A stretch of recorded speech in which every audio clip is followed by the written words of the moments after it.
Welcome to another episode of The Rania Show. I'm your host, Rania, and today's episode comes with a trigger warning. It will be topics about death, so please listen to yourself, listen to your body, and take it at your own pace. So, the reason why I decided today's topic to be about death is because of conversations I've had, as well as my own childhood, where I used to be deathly afraid of death. I know, contradicting, but I would panic. I would wish I was never born because I didn't want to die. And it would just be like a constant, like I was always preparing myself for the inevitable and not fully focused on living my life to the fullest because I was always thinking of what's coming, what's happening, and you know, death is inevitable and it's not something that we can control. We don't know when, we don't know how, but what we can control is how we live each and every moment of our lives instead of focusing on a ticking clock and waiting for it to run out, to live each and every moment of our lives to the best of our ability and to live out all of the desires and all of the things that we want from our life. And for me, there was a time where that felt impossible. And honestly, it's something that I was struggling with up until maybe even like a couple of years ago or months ago, because I've had some events that took place in my life where, you know, I would have full on panic attacks. I would just think that I was dying, um, just because I was surrounded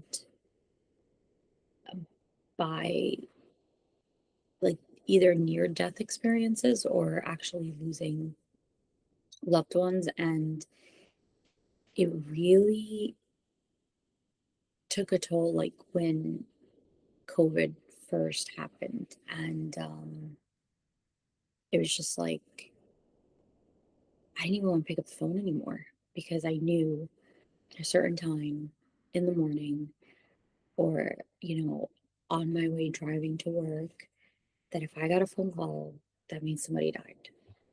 And it was just like I was always waiting for it to happen. Like when is the other shoe gonna drop?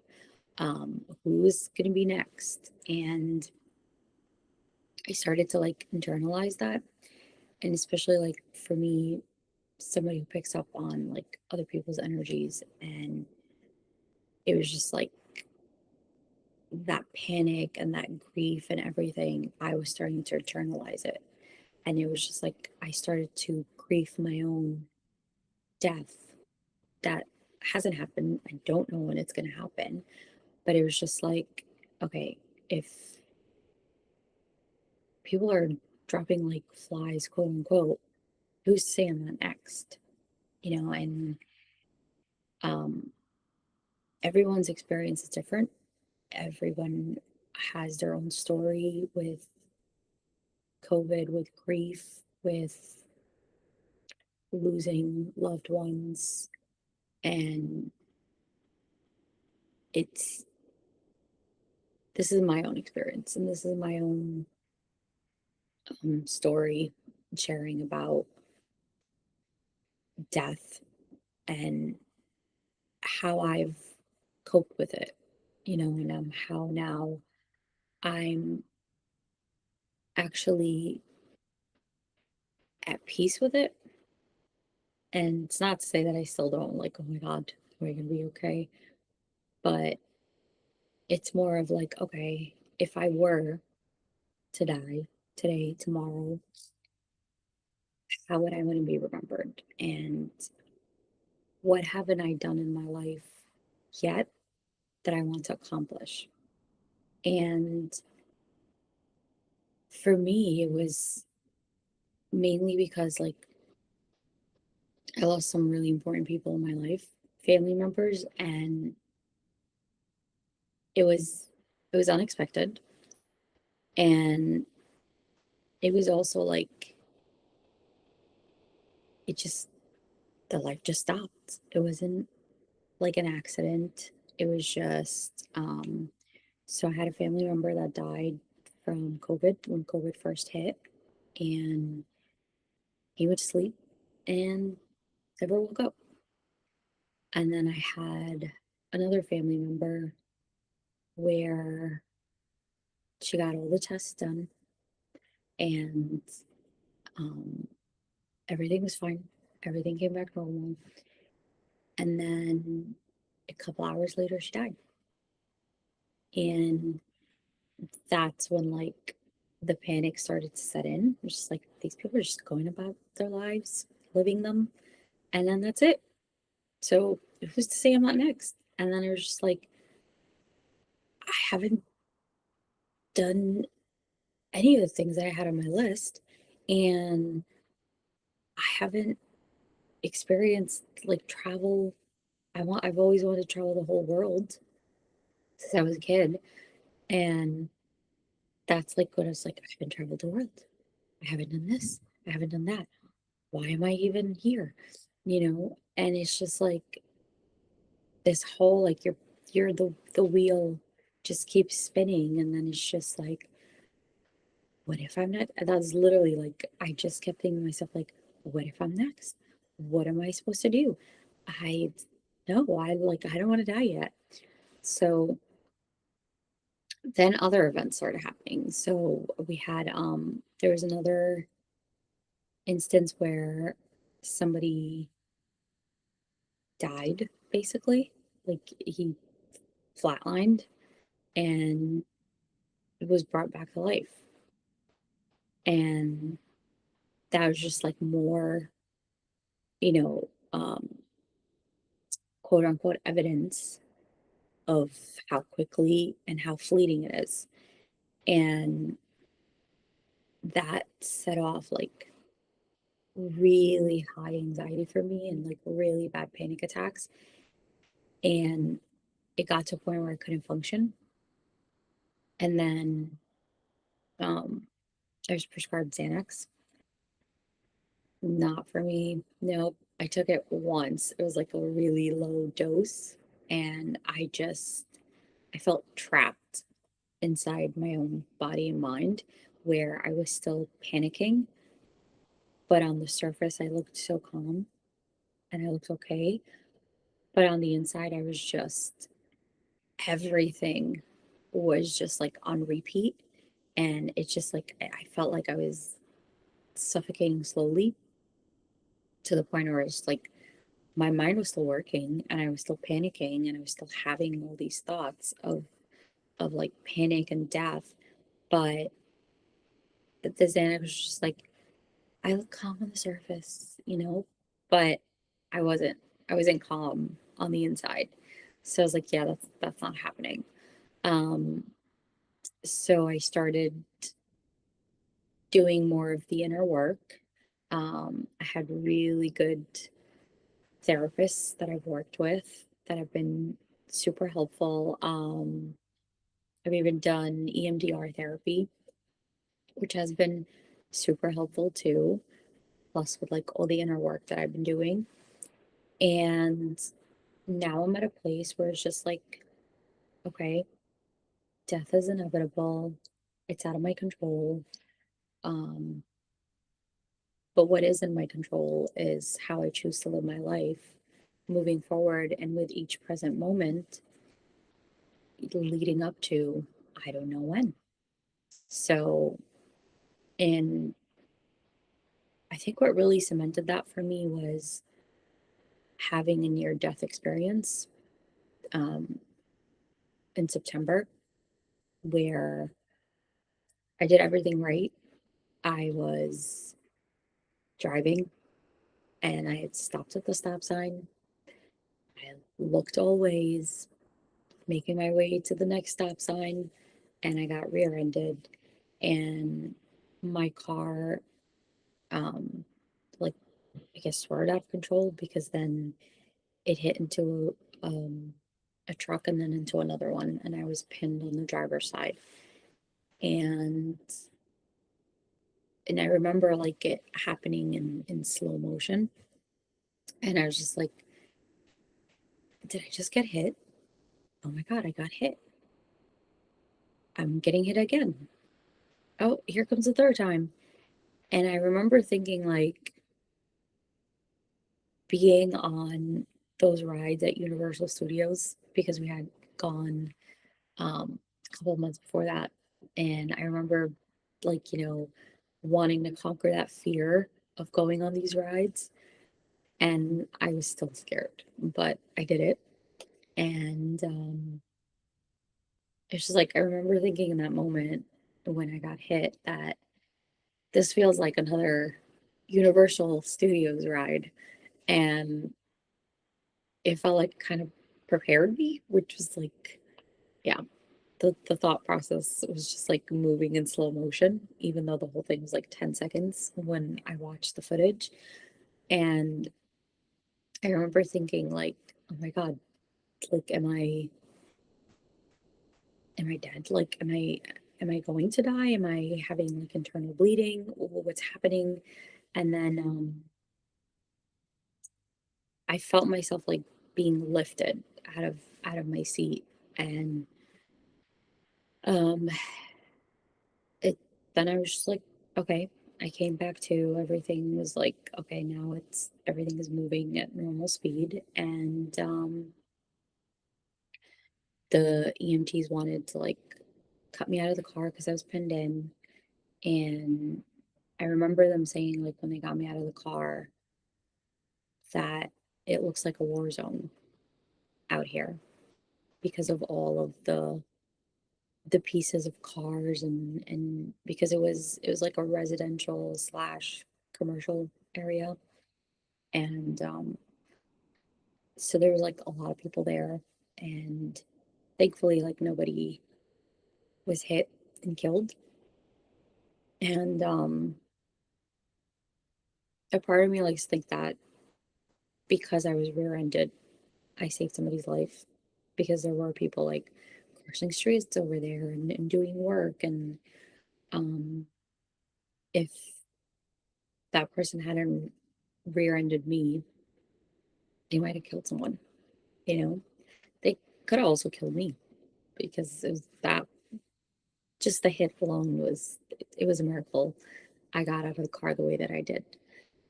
And um I remember like just lying there in the ambulance and thinking like, because they were like, we have to get you to the ER to make sure there's no internal bleeding. Um and I just like, I'm like, oh my god, internal bleeding, am I gonna die? Is this like gonna be, this is it? And then I just like centered myself, and I just closed my eyes, and I was just like meditating, and I was having a conversation with God and the universe. And I was like, okay, please let me be okay. And please let there be no internal bleeding. And just like really, just really getting grounded and centered into the fact that this may be it, but also not, because of all the work that I've done, I didn't go into full on panic mode and like have an anxiety attack, or having like a panic attack and just like getting really amped up. It was just like, okay, this might be it, but it's not it, and I'm going to live through this, and things are going to change, and um everything's going to be okay. And got to the ER, they checked me. Thankfully there's no internal bleeding. Um but there was like a fractured sternum, and then I ended up having all these um injuries afterwards that just like were trickling in as I got more tests done.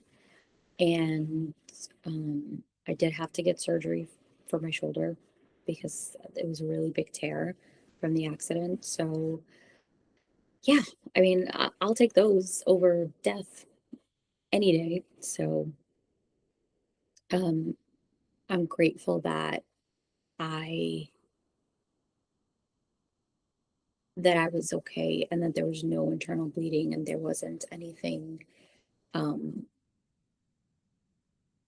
too severe or too traumatic. Like, thankfully, I have all my limbs. I am able to walk like with resistance, and it's just been like progress um since September of just like doing physical therapy, seeing doctors, doing everything that's necessary to get better and to heal. And I'm so grateful for the support that I have received and um the guidance into just leaving that experience in that moment where it was rather than carrying it with me and making it like labeling it as my life. It was an experience that I went through. Um, I still have moments where I'm just like, wow, I survived that. Especially since like I actually had the dash cam footage because there was a couple of unanswered questions of like, um, how did my legs end up on the dashboard? And so being able to watch the footage and see what happened, because it was just like it felt like an out of body experience when it was happening, um, answered a lot of questions and gave me clarity onto what happened. And it's just like, okay, so now I had a near death experience. Well, what am I going to do moving forward? How do I want to live my life moving forward? And what changes do I want to make? And there have been so many things in my life, so many boundaries I have placed, so many conversations I've had, people that I no longer talk to. And it's not even in the sense of like, you know, malicious intent or anything like that. It's just it no longer feels in alignment with who I am. And I am intentional with who I communicate with. I'm intentional with who I want to surround myself with. And I place boundaries. And if my boundaries get crossed, then it's not in alignment. And it's not it's not in like the best for me, in the sense of like it doesn't serve me, and if it doesn't serve me, then why am I still doing it? And why am I putting myself in situations where it's bringing me out of alignment? And those are like the daily questions I have for myself of like, okay, does this serve me? And what I mean by does this serve me is like, is this something that lights me up? Does this person light me up when I have a conversation with them? Or do I feel like they just took all my energy and now I have to bring my energy back up? Um, does this make me feel like I've accomplished something, or does it make me feel like I'm going backwards? And then just to like have those questions and ask yourself, so like, why am I doing this? Why am I going out of my way to have a conversation with this person? Why am I constantly, you know, why am I constantly going back to this place? Why am I constantly going back to this experience, knowing what this experience is going to do and what results I'm going to get from it? And it's just like being present and asking those questions and having a sense of awareness of what's happening in your day to day. And is it something that you want to continue to happen, or is it something that you want to change? And having that awareness creates this like ripple effect of like changes, and just from creating one tweak in your life, it starts to just, that little tweak becomes two tweaks, and then it becomes three tweaks, and then just like it just expands and it grows and it creates change. So I invite you to sit with that. And I'll actually put the questions in the show notes. And it's it's definitely like, I don't want you to like go through life and have like near death experiences, for in order to have these realizations and to figure out what it is that you want out of your life.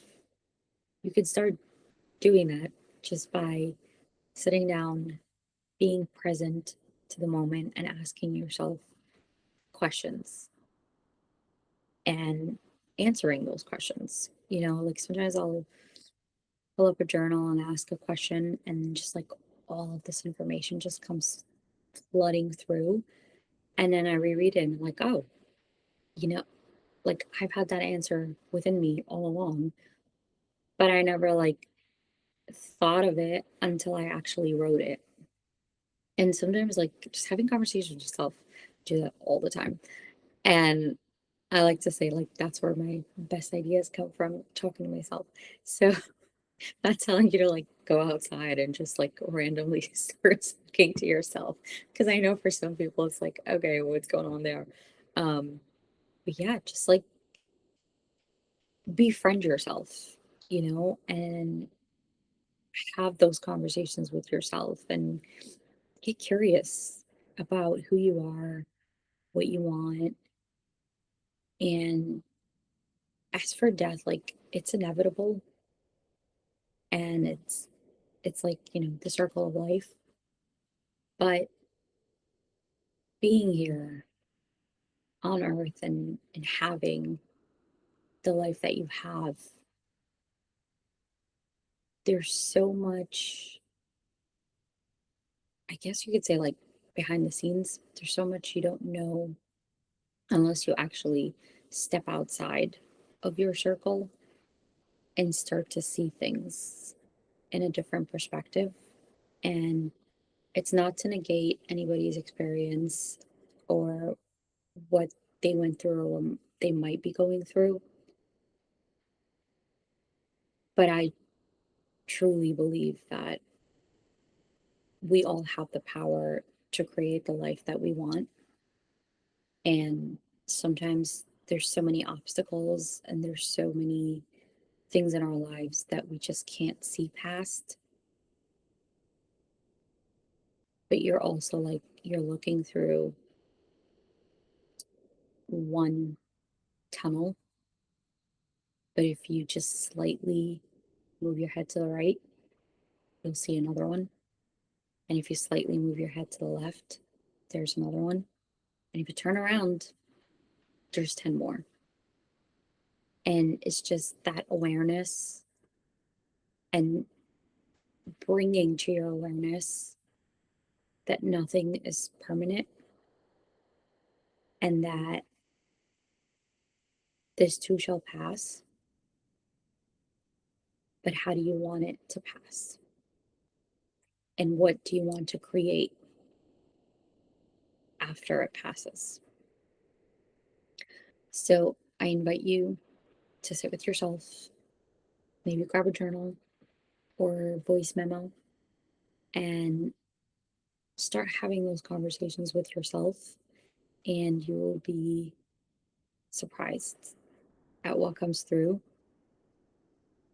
But there will also be gratitude in that. And if this episode has triggered you in any way, um, please, please, please, please get support. It can be talking to someone, whether it's a therapist. You can even talk to me, leave a comment, and I will respond. And just please take care of yourself and honor this life that you have, and choose the moments that you want to experience as you go through your life and as you grow and strive. And, death is inevitable, but living life is inevitable too. So create the life that you want. You only get this lifetime once. So, what kind of lifetime do you want to live? And what do you want to experience? What moments do you want to cherish? What do you want to pass on to the next generation? What do you want them to know through what you've discovered about yourself? So, I hope you found this episode insightful and enlightening. And I will leave the questions in the show notes. And I hope to see you again next week. Have a wonderful week. And thank you for tuning in to The Rania Show. I'm your host, Rania, and have a wonderful, wonderful day.